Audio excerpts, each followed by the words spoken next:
La primera vez que vi a Laura besando a otro hombre no fue en una película, ni en una pesadilla, fue en la cafetería de la estación de Atocha, un martes cualquiera a las 8:15 de la mañana. Yo estaba allí porque el ascensor de mi trabajo se había roto y, como siempre, me tocaba a mí repararlo. El edificio está a 2 calles de la estación, así que paré a tomar un café antes de empezar. Y ahí estaba ella. No con amigas, no revisando papeles del trabajo, sino de pie, pegada a un tipo alto, con barba, traje caro y una mano en su cintura como si fuera suya de toda la vida. Lo que me mató no fue el beso, sino la forma en que sonrió después, como si el mundo entero se hubiera borrado y solo quedaran ellos dos. Esa sonrisa, hacía meses que no me la dedicaba a mí. No hice nada en ese momento. No me acerqué, no monté un escándalo. Me quedé sentado, detrás de un periódico, observando cada gesto, cada palabra que no podía oír pero sí leer en su expresión.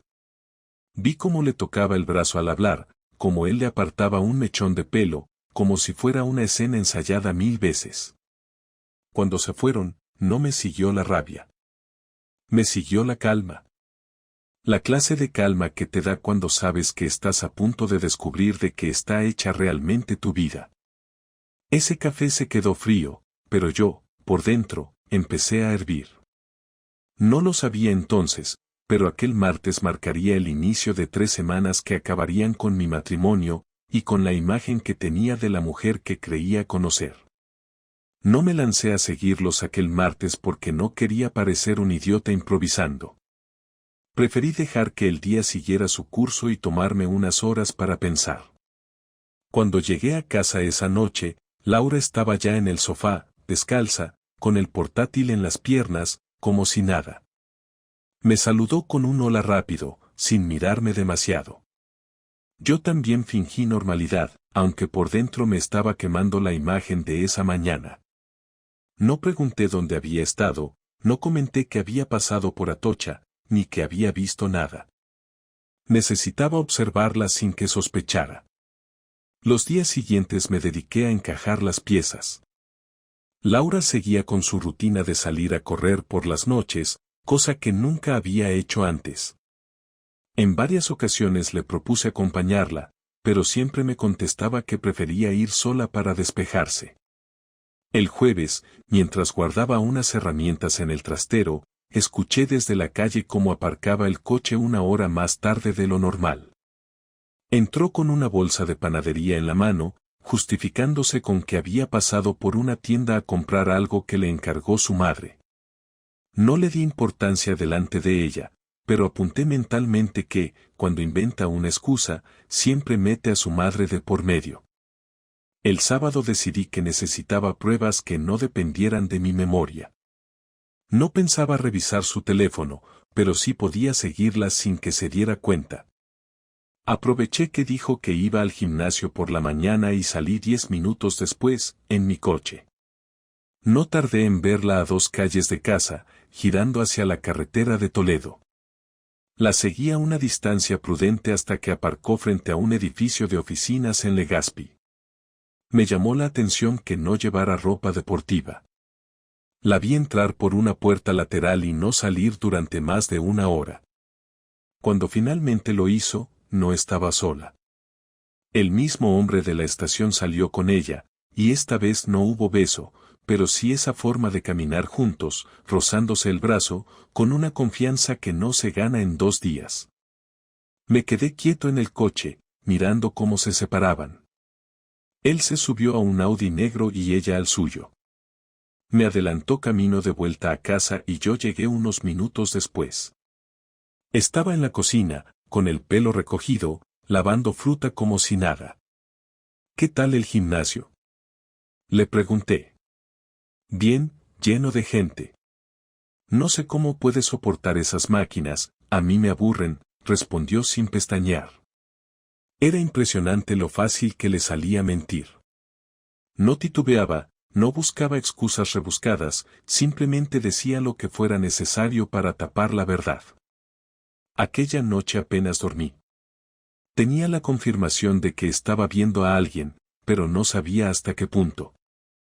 Lo que más me desconcertaba era que no había cambiado radicalmente su comportamiento conmigo, seguía cenando conmigo, viendo series, incluso me pedía que le ayudara con cosas del trabajo. Como si llevara una doble vida perfectamente equilibrada. El lunes siguiente aproveché que ella tenía una reunión para salir antes de mi trabajo y acercarme a ese edificio de Legazpi. Era un centro empresarial con varias oficinas alquiladas a empresas pequeñas. En el vestíbulo había un panel con los nombres de las compañías y, entre ellos, uno que me sonaba de haberlo visto en una factura que Laura trajo a casa hace meses, una consultora de marketing. No tenía ni idea de quién era ese hombre, pero ya podía intuir que estaba relacionado con ese entorno. A partir de ahí, empecé a moverme con más cuidado. Le pedí a un amigo que trabaja cerca de allí que pasara de vez en cuando y me avisara si la veía. En menos de una semana me llamó para decirme que la había visto salir del edificio con el mismo hombre, que llevaban carpetas en la mano, pero que se notaba que no era solo trabajo por cómo se miraban y reían. Ese mismo día, por la noche, Laura estaba más cariñosa de lo habitual. Me preguntó si quería que preparara algo especial para cenar el fin de semana, lo cual me sonó más a una estrategia para mantener la normalidad que a un gesto sincero. ¿Tú el sábado tienes algo? Me preguntó mientras guardaba platos en el lavavajillas. Nada, por ahora, respondí, sin dar más detalles. Perfecto, así podemos salir a cenar, dijo sonriendo. Su capacidad de pasar de un lado a otro de su vida me resultaba casi fascinante, aunque al mismo tiempo me hervía la sangre. Yo ya había decidido que necesitaba enfrentarla, pero antes quería estar preparado. No se trataba solo de decirle te he visto, sino de dejarla sin margen de negar nada. El jueves siguiente me acerqué al mismo café de Atocha donde los vi por primera vez. No tenía la certeza de que volverían allí, pero tuve suerte, a las 8:20 entraron juntos. Esta vez no se besaron, pero ella se acomodó en la mesa con una familiaridad total, y él le tocó la mano mientras hablaban. Tomé varias fotos desde mi mesa con el móvil. No eran las imágenes más nítidas del mundo, pero bastaban para demostrar que aquello no era una simple relación laboral. Me marché antes que ellos para no levantar sospechas y, de camino al trabajo, repasé lo que tenía, seguimientos, ubicaciones, fotos y un testigo. Lo siguiente era decidir el momento. No quería hacerlo en la calle ni en un lugar público. Sabía que la conversación iba a ser larga, tensa y probablemente muy desagradable, así que la mejor opción era en casa, cuando no hubiera interrupciones. Esa noche la observé mientras hablaba por teléfono en el salón, con la voz más suave de lo normal. Colgó y vino a sentarse a mi lado. Era mi madre, dijo antes de que yo preguntara nada. Otra mentira directa a la cara. No contesté. Asentí y seguí viendo la televisión, pero en mi cabeza ya había puesto fecha, el domingo por la tarde, después de comer. Iba a preguntarle quién era ese hombre, qué relación tenían y desde cuándo. Y, sobre todo, iba a escuchar lo que tuviera que decir sin interrumpirla, porque quería ver hasta dónde llegaba su capacidad de manipular la realidad. Cuando subimos a la cama, me dijo un buenas noches automático. Yo respondí igual, pero me quedé mirando el techo, pensando que en 3 días, la fachada que ella había levantado durante meses se iba a derrumbar frente a mí, y que ya no habría forma de volver atrás. El domingo se levantó con un sol fuerte y un calor poco habitual para principios de mayo en Madrid. Laura parecía de buen humor, se puso un vestido claro y pasó la mañana organizando unas carpetas en el salón mientras yo preparaba la comida. No crucé muchas palabras con ella, preferí mantener un tono neutro para que no sospechara que ese día iba a ser distinto. Mientras comíamos, hablaba de forma ligera sobre unas reformas que quería hacer en casa, como si la vida siguiera un curso normal.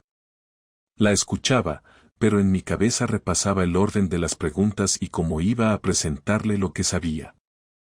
Cuando recogimos la mesa, le propuse que se sentara un momento en el sofá.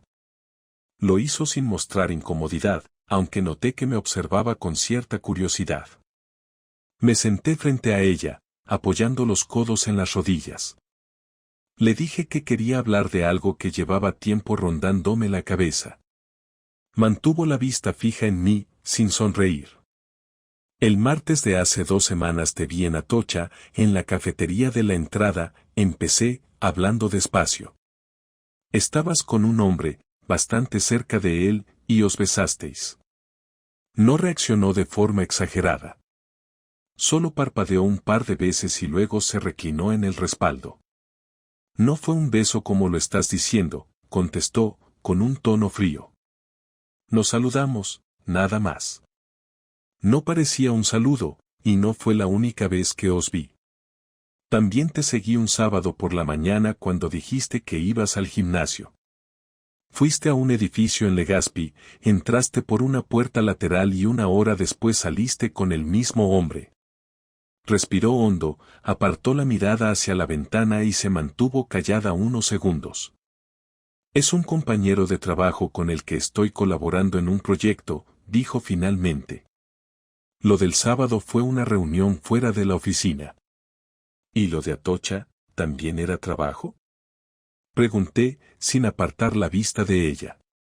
Sí, habíamos quedado para revisar unas cosas antes de entrar en una reunión importante.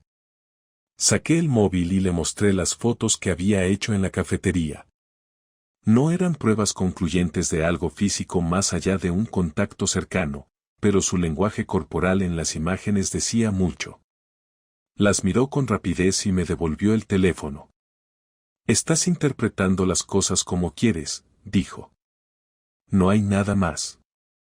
Tengo a alguien que os ha visto salir juntos varias veces de ese edificio, siempre con actitudes que no encajan en un trato profesional.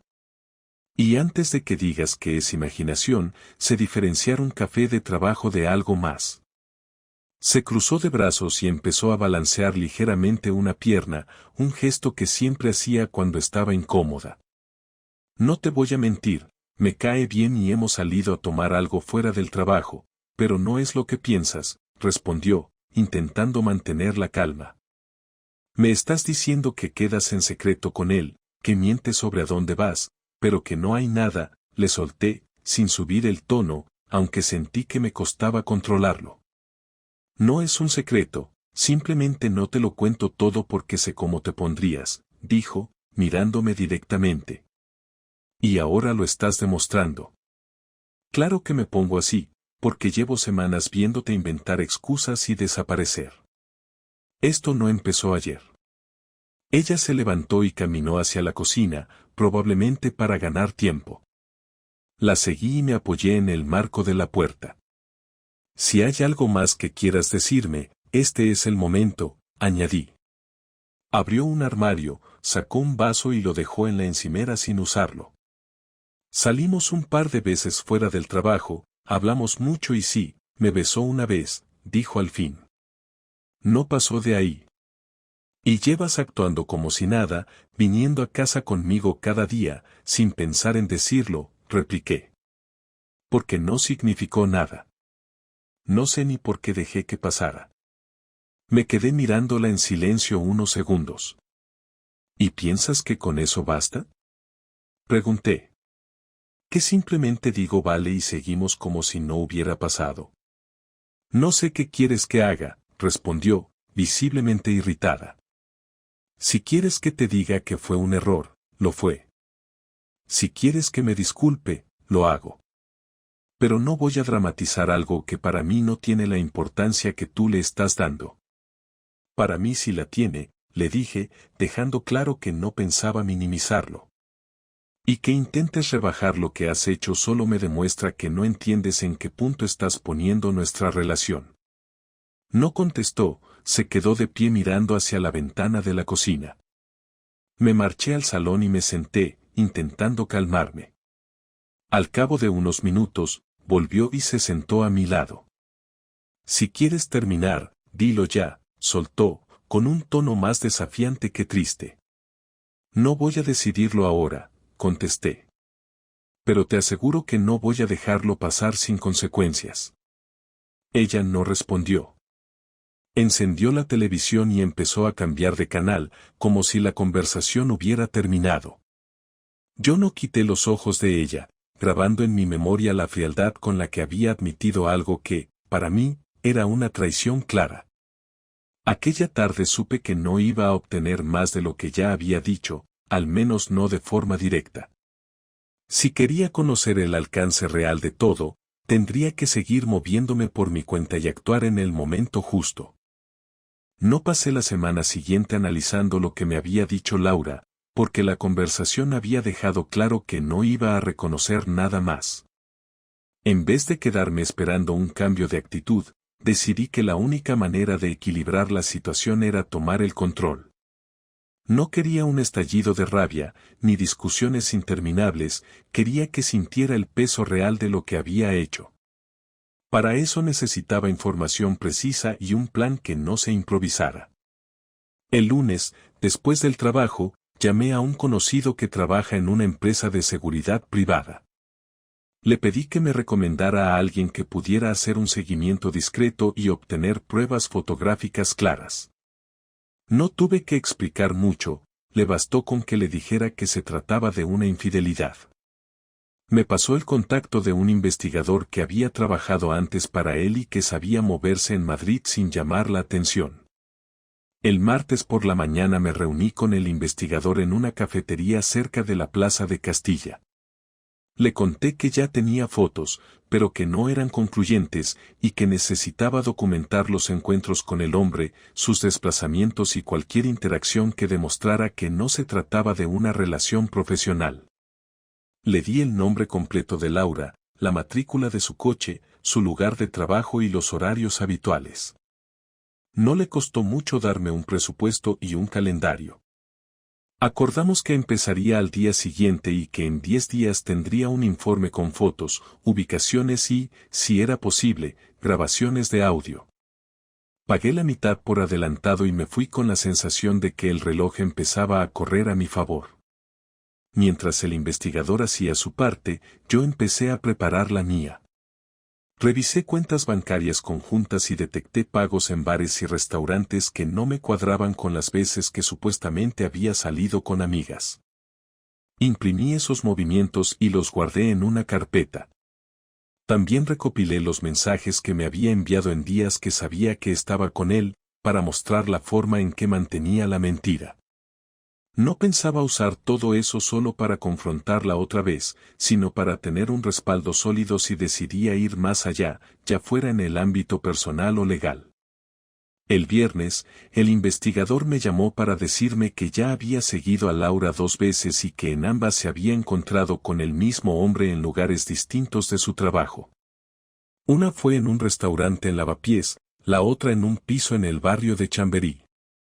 No me adelantó más detalles por teléfono, solo me dijo que tendría las fotos listas pronto. Esa llamada me confirmó que mi instinto no estaba equivocado y me dio la tranquilidad de saber que, por primera vez, no estaba actuando a ciegas. Mientras tanto, en casa, mantenía la misma rutina. No le mostré incomodidad ni rencor, porque no quería que percibiera un cambio en mi actitud que la pusiera en alerta. Al contrario, aceptaba sus propuestas para cenar fuera o ver alguna película, aunque por dentro cada gesto me pareciera calculado. El sábado incluso acepté ir con ella a casa de unos amigos suyos, una reunión que sirvió para observarla en un entorno social. Noté cómo evitaba mencionar su trabajo y cómo desviaba cualquier pregunta sobre su día a día con respuestas genéricas. Ese control excesivo del discurso era otra confirmación de que algo ocultaba.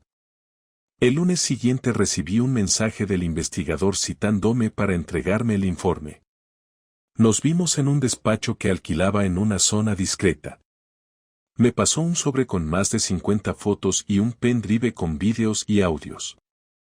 Lo revisamos juntos, había imágenes de Laura entrando y saliendo del piso de Chamberí en 2 ocasiones distintas, ambas por la tarde, y en una de ellas aparecía el hombre con ella, riéndose mientras cerraba la puerta. Había también fotos en las que se besaban en la calle y otras en las que se les veía entrar en un hotel en la zona de Gran Vía. Los audios captados en el restaurante mostraban una conversación claramente personal, hablando de viajes juntos y de pasar más tiempo sin que yo me enterara. Le pagué el resto y salí de allí con la decisión tomada. No iba a discutir más con Laura ni darle oportunidades para inventar otra versión. Esa noche, mientras ella estaba en la ducha, copié todas las pruebas en 2 memorias USB y guardé una en mi coche. También envié una copia a mi correo personal y a otro que uso solo para documentos importantes.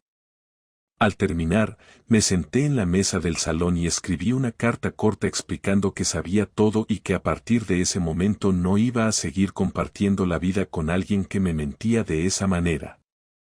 No era una carta de despedida emocional, era una notificación directa, sin adornos.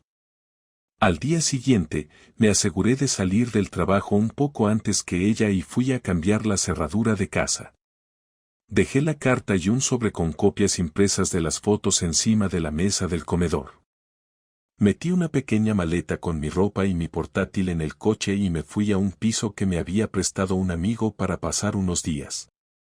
Esa noche, a las 9, empezaron a llegar mensajes suyos, primero preguntando dónde estaba, luego diciendo que no podía entrar, y finalmente exigiendo que hablara con ella. No respondía ninguno.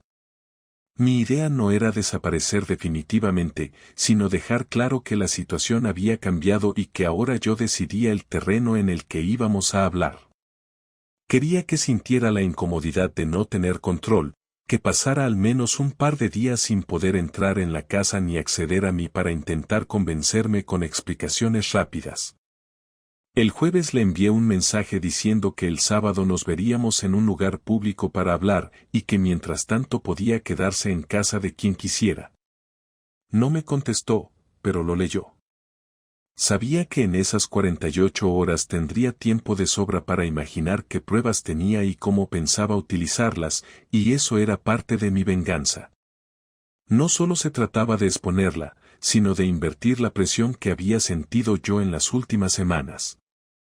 El sábado llegué 15 minutos antes a la cafetería que había elegido para la reunión. Era un sitio amplio, con mesas separadas lo suficiente para que nadie pudiera escuchar con claridad, y con ventanales que daban a la calle, lo que me permitiría verla llegar antes de que me viera a mí. Me senté en una esquina, pedí un café y saqué de la mochila un sobre con algunas de las fotos impresas y un pendrive con el resto de pruebas. No pensaba mostrárselo todo, solo lo necesario para que entendiera que no había escapatoria. Cuando la vi aparecer por la acera, llevaba gafas de sol y una chaqueta ligera, caminaba rápido y con el teléfono en la mano, como si todavía estuviera organizando algo antes de sentarse. Entró, me localizó enseguida y se acercó sin saludar, dejando el bolso sobre la silla antes de sentarse. ¿Vas a explicarme qué es todo esto?, preguntó directamente, con un tono más molesto que preocupado. Te lo voy a explicar muy claro, respondí. Sé con quién te has estado viendo, sé dónde, sé cuántas veces y tengo pruebas de todo. Ella cruzó los brazos, apoyó la espalda en la silla y me miró como si quisiera retarme a seguir. Tú no entiendes nada de lo que ha pasado, dijo. Te inventas una historia a partir de lo que crees que ves. Saqué el sobre, lo puse sobre la mesa y lo empujé hacia ella. Lo abrió y empezó a mirar las fotos una por una. No hizo gestos de sorpresa, solo las repasó en silencio, dejando algunas sobre la mesa y otras dentro del sobre. Esto no cambia lo que pienso, dijo después de un rato. Sí, he estado con él, y no voy a decirte que fue solo trabajo porque no lo fue. Pero no creas que tienes toda la verdad, porque tú nunca preguntas, solo acusas. No necesito preguntarte nada cuando llevas meses mintiendo y ocultando dónde estabas. Lo que hay aquí, dije señalando las fotos, no son interpretaciones, son hechos. Ella bebió un sorbo de agua, dejó el vaso y me miró de nuevo. Entonces, ¿qué quieres hacer? ¿Divorciarte ya? Quiero que sepas que no voy a seguir en esta relación. No voy a vivir con alguien que toma decisiones así y luego pretende que no tengan consecuencias. Ya he sacado mis cosas de casa y la cerradura está cambiada. Su rostro se tensó, no porque pareciera afectada por el hecho en sí, sino por la pérdida de control sobre la situación. No puedes echarme de mi casa, respondió, marcando cada palabra. La casa está a nombre de los dos, y no estoy hablando de quedármela para siempre, pero de momento no voy a compartir espacio contigo. Si quieres discutir lo legal, lo haremos con abogados. Hubo unos segundos de silencio. Ella miró por la ventana y luego volvió a mí. ¿Y esto lo sabe alguien más? Preguntó. Solo la gente que necesito que lo sepa. No voy a hacer un espectáculo, pero tampoco voy a proteger tu imagen si intentas inventar otra versión. Ella sonrió, pero no era una sonrisa amable, más bien un gesto de desafío. Eres más rencoroso de lo que pensaba. No es rencor, es poner límites. Hasta ahora has tenido libertad para actuar como quisieras porque yo confiaba en ti. Esa confianza se acabó. Ella guardó las fotos en el sobre y lo metió en su bolso. Si quieres que firme el divorcio, lo haré, pero no voy a dejar que uses esto para humillarme delante de todos. No me interesa humillarte, me interesa que entiendas que esto no se borra. Y si decides hablar con alguien sobre lo que ha pasado, espero que digas la verdad. Pidió un café, como si necesitara ganar tiempo antes de levantarse. Mientras lo traían, se inclinó un poco hacia adelante. No creas que él ha sido la causa de todo. Esto empezó mucho antes, cuando dejaste de interesarte por lo que me pasaba y empezaste a vivir en tu mundo. Puedes buscar todas las razones que quieras para justificarlo, pero la decisión de hacer lo que hiciste fue tuya. Y la tuya es dejarlo todo y desaparecer como si nunca hubiéramos compartido nada. No voy a desaparecer, pero tampoco voy a quedarme en un sitio donde no me respetan. Terminó su café en silencio, pagó su parte y se levantó. Antes de irse, me miró otra vez. Cuando todo esto pase, espero que no te arrepientas de haberlo llevado así.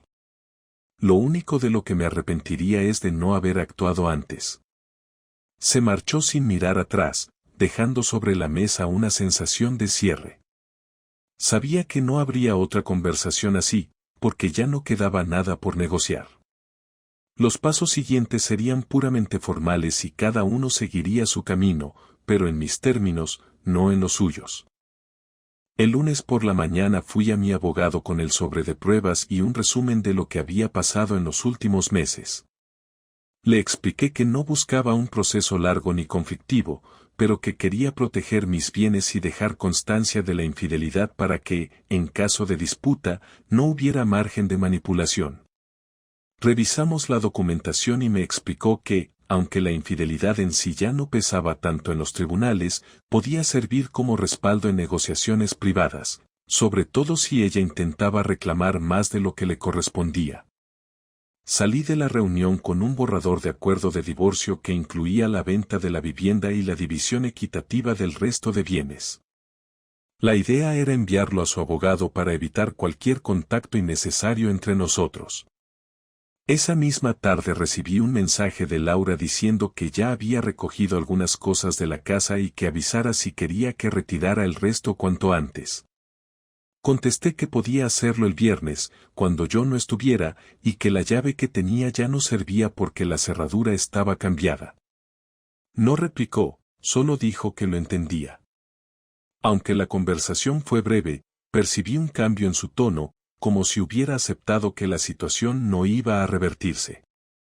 No era resignación total, pero sí el reconocimiento de que el control que tenía antes ya no existía. Durante los días siguientes, me dediqué a reorganizar mi rutina. Volví a entrenar en el gimnasio por las mañanas antes del trabajo, retomé una salida semanal con amigos y, sobre todo, eliminé cualquier momento del día en el que antes dependía de ella. Me sorprendió lo rápido que podía llenarse el tiempo cuando se dejaba de esperar la presencia de alguien. No había nostalgia, al menos no todavía, pero sí una sensación de orden al no tener que calcular cada movimiento pensando en qué mentira podía estar cubriendo. El viernes, al volver del trabajo, encontré la casa más vacía. Faltaban algunos muebles que habían sido suyos antes de casarnos y toda su ropa. Sobre la mesa había dejado un sobre con una nota breve: espero que encuentres lo que buscas. No voy a dar más explicaciones. Lo guardé sin leerlo otra vez. A un lado, había una carpeta con algunos documentos que le había pedido, como facturas y papeles de cuentas conjuntas. Al menos había cumplido con esa parte. El sábado recibí una llamada de su número, pero no contesté. Minutos después, un mensaje de voz: he firmado el acuerdo que me mandaste, pero quiero que sepas que todo lo que hiciste para llegar hasta aquí me parece desproporcionado. No creo que mereciera una respuesta tan extrema. No respondí. No veía utilidad en entrar en una discusión que solo serviría para repetir lo mismo con otras palabras. Con el paso de los días, la tensión inicial empezó a disiparse. No porque hubiera perdonado nada, sino porque la estructura práctica del divorcio estaba avanzando. Me reuní una última vez con mi abogado para cerrar los detalles y programar la firma en el notario. El proceso sería rápido, sin juicio, y en menos de un mes estaríamos oficialmente separados. Esa claridad me permitió mirar hacia adelante sin quedarme anclado en cada conversación o imagen que había acumulado. Una noche, mientras revisaba algunos correos de trabajo, me di cuenta de que llevaba casi 2 semanas sin pensar en lo que ella estaría haciendo. Al principio, mis noches se llenaban de suposiciones y reconstrucciones de dónde estaba y con quién, pero ahora la pregunta ya no importaba. No porque me diera igual, sino porque ya no formaba parte de mi vida. Era una persona con la que había compartido muchos años, pero que en algún momento había tomado un camino incompatible con el mío.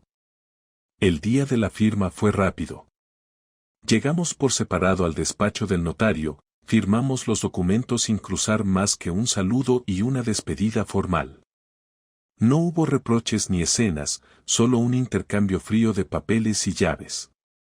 Ella se marchó antes que yo, y cuando la puerta se cerró detrás de ella, supe que esa era la última vez que la veía en persona. No sentí alivio inmediato, pero sí una certeza: había hecho lo necesario para salir de una situación que ya no tenía remedio. Esa noche, ya en casa, pensé en todo lo que había pasado en el último mes. La secuencia de la cafetería, los seguimientos, la confrontación, el cambio de cerraduras, las reuniones con abogados. No había habido espacio para la duda, y esa rapidez había evitado que la situación se prolongara o se volviera más dañina. Aprendí que esperar explicaciones sinceras de alguien que lleva meses ocultando la verdad es una pérdida de tiempo, y que el control sobre la propia vida se recupera tomando decisiones, no esperando que las circunstancias cambien por sí solas. No me planteé buscar otra relación de inmediato. Sabía que necesitaría tiempo para adaptarme a mi nueva realidad, no por la pérdida de Laura, sino por la reconfiguración de lo que quería permitir o no en mi vida. Algunos amigos me dijeron que me notaban más tranquilo, otros que me veía más distante. En realidad, estaba procesando, no desde el dolor, sino desde la observación. Cada día sin ella confirmaba que había sido la decisión correcta, y cada vez que revisaba mentalmente los pasos que di, encontraba más razones para no arrepentirme. Cerrar esa etapa no significaba olvidar lo ocurrido, sino incorporarlo como una referencia para el futuro. La próxima vez que detectara señales de algo que no encajara, no iba a minimizarlo ni a dejarlo pasar con la esperanza de que se corrigiera solo. La experiencia me enseñó que el respeto no se negocia y que, si se rompe, lo único que queda es decidir cuándo y cómo salir. Con el tiempo, la historia dejó de ocupar un lugar central en mis conversaciones. No necesitaba repetirla para justificarme, y tampoco buscaba que nadie tomara partido. Era suficiente con saber que, a pesar de la forma en que se desarrolló todo, había mantenido el control y había cerrado el capítulo en mis propios términos.